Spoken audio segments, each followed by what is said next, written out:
Today we are talking about analog summing. I am sure everyone knows what analog summing is by now.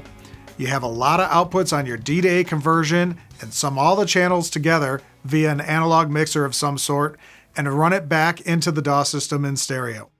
And that process bypasses the internal digital mix engine of the DAW system. Now, most people are going to tell you that analog summing is to get that sound of color, but hold on a second. Let's back up. What they forgot to tell you is how this came about and why in the beginning of Pro Tools specifically, it was more of a necessity. And this information is the prelude to some of the philosophies that we'll talk about afterwards. Inside of your DAW software is the audio engine, the algorithms, if you will. And you get to choose what the bit depth is and what it operates at. Now, back in the day, let's say Pro Tools 8 or earlier, the bit depth was fixed at a few decimals and not floating point. Well, what does that mean? Well, we're all familiar with the term pi, which is 3.14159265338462643383279502841971693937169399375110. You get the picture, right? Now, does 3.14 by itself equal the same number?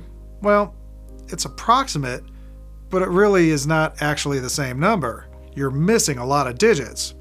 Now imagine all your channels of audio are adding up in the digital domain with only 3.14 when it's supposed to be the full version of pi. That is what Pro Tools was doing back in the day. Therefore, after about 16 channels of audio, the mix would start to break down and not really represent what it would have been if it was in the analog domain or it had tens of decimal points behind it.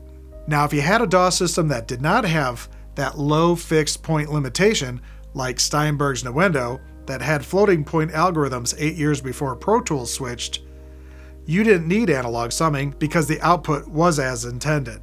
Now here is where we start to go into what everyone else is saying about analog summing is essential to get the true maximum sound out of the individual audio files because the DAW can't do it internally. Whoa. Well, no.